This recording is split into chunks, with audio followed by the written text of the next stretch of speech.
One big money issue before the state legislature is infrastructure. MTN's Mike Dennison tells us about government building projects across the state and the debate about funding them.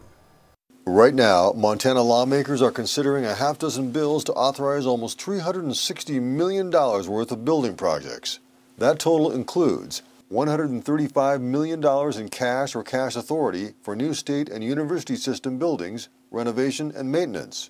Among these projects are $20 million to fix up state fishing access, parks, and other recreational sites, $12 million for maintenance and improvements at the state capitol complex and other buildings statewide, and $5 million for a new veterans nursing home in Butte.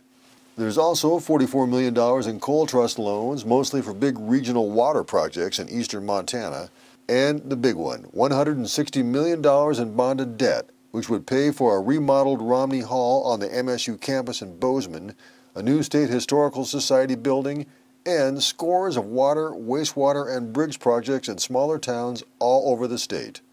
But state borrowing requires approval by 2/3 majority of each house, and for several sessions now, a conservative bloc of Republicans has blocked bonding bills for infrastructure. That's led some Republicans to propose a new process for deciding state building projects. After the last bonding bill failed again, I said, okay, we've got to figure out a different way to do this because it's the same old arguments. Moore is preparing a bill that would create a new fund with specific streams of revenue and financial triggers for how the state can invest in new buildings. Republican Representative Mike Hopkins of Missoula, who chairs a panel that reviewed the building plans, says it resembles a vetting process already in place for many smaller projects. We want to take that system and we want to attach it to the overall conversation around infrastructure in the state of Montana. Moore also says creating this process may encourage some who've opposed bonding bills to support one this session. But I still think it'll help the comfort level even this session because this will go into effect in the next biennium. Democrats say they may support the concept, but that a bonding bill needs to pass this session. We're willing to work hand in hand to get the strategic plan done, but they got to be willing to work with us to get some of these major projects done that have been sitting and just getting more expensive every day. Republicans, however, already say they're likely to scale back Governor Steve Bullock's big bonding bill.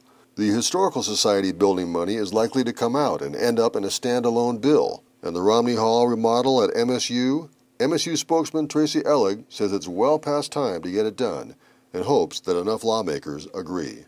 The state has not passed a bonding bill since 2005 for major building vertical construction. It's been 14 years. I think over time people have seen that that's an issue and it needs to be addressed. Some initial committee votes on infrastructure bills will happen on Thursday, but that's just the first step. Don't be surprised if this issue comes down to the last day of the session. At the Capitol, Mike Dennison, MTN News.